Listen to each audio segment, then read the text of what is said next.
ఉగ్రవాదానికి ఆయువు పట్టుగా ఉన్న పాకిస్తాన్కి ఐక్యరాజ్య సమితి భద్రతా మండలిలో తాత్కాలిక సభ్యత్వం దక్కింది. 2025 జనవరి 1 నుంచి 2026 డిసెంబర్ నెల వరకు పాకిస్తాన్ తాత్కాలిక సభ్య దేశం హోదాలో కొనసాగనుంది. ఐరాసలోని 10 తాత్కాలిక సభ్య దేశాల్లో ఒకటిగా పాకిస్తాన్ ఉంటుంది. దాయాది పాకిస్తాన్తో పాటుగా డెన్మార్క్, గ్రీస్, పనామా, సోమాలియా దేశాలకి కూడా కొత్తగా భద్రతా మండలి సభ్యత్వం దక్కింది. దీంతో ఇప్పటి వరకు ఉన్న తాత్కాలిక సభ్యత్వాన్ని జపాన్ కోల్పోయింది.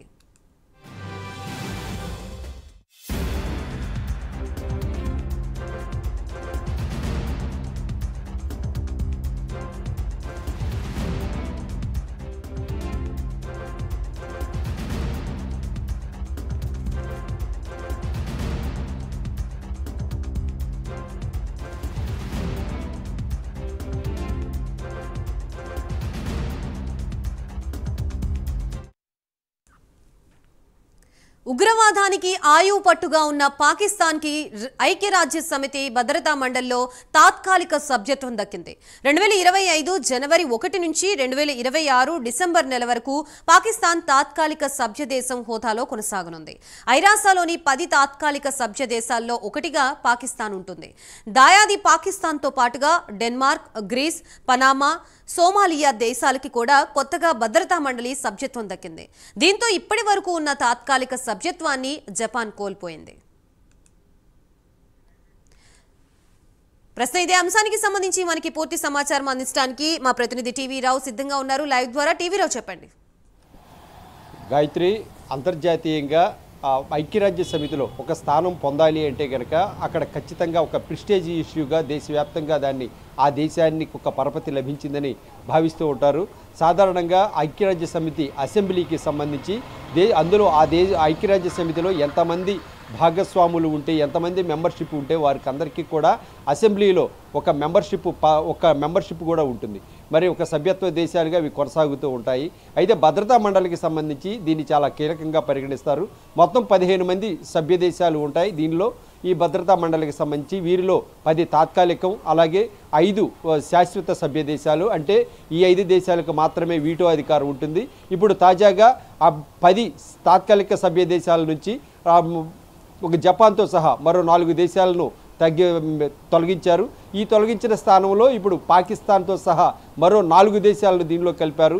ఇందులో ప్రధానంగా డెన్మార్క్, గ్రీస్, పనామా, సోమాలియా దేశాలు ఇందులో కీలకంగా స్థానం సంపాదించాయి.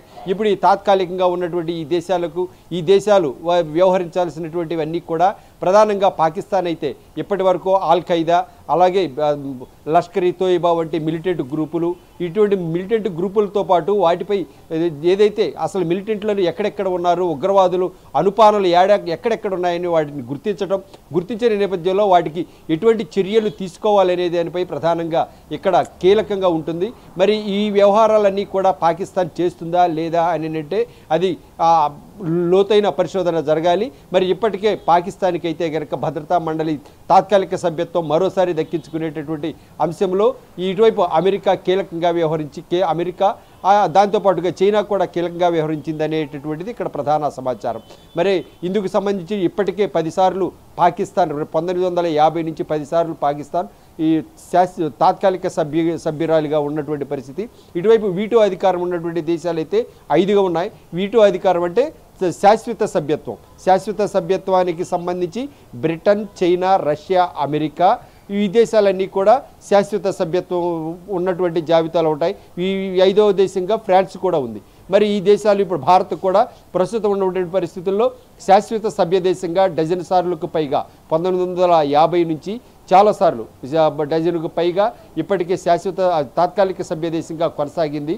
ఆ తర్వాత తప్పించారు. 2 సంవత్సరాలుగా కొనసాగేటటువంటి పరిధి ఉంటుంది. మరి అయితే ప్రస్తుతం పాకిస్తాన్కి అయితే కనుక కేవలం ఏడాది కాలమే ఉంది.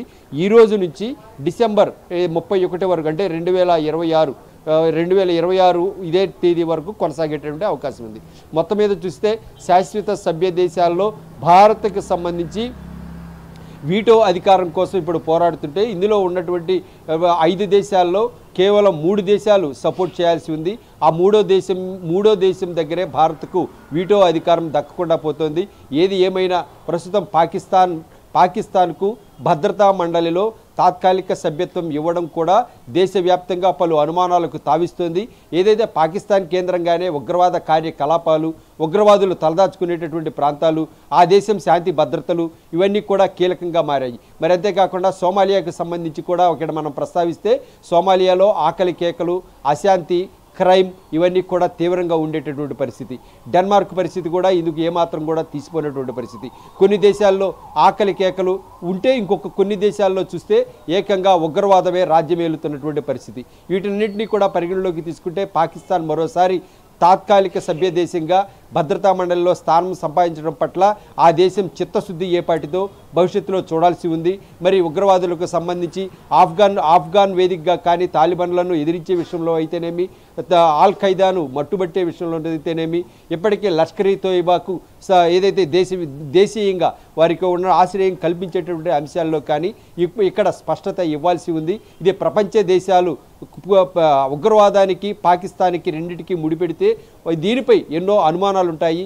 ప్రపంచ దేశాలకు అలాగే యుఎన్ నమ్మి బాధ్యత అప్పగించినందుకు ఒక బాధ్యతగా వ్యవహరించాల్సిన పాకిస్తాన్ భవిష్యత్తులో ప్రపంచ దేశాలకు కూడా సరిగ్గా ఏదైతే చిత్తశుద్ధితో వ్యవహరించకుండా నిందితులను, ఉగ్రవాదులను దేశీయంగా తలదాచుకునేటువంటి చర్యలకు పాల్పడితే ఇక్కడ భారత్ లాంటి దేశాలకు సమాధానం ఖచ్చితంగా చెప్పాల్సి ఉంటుంది. గాయత్రి.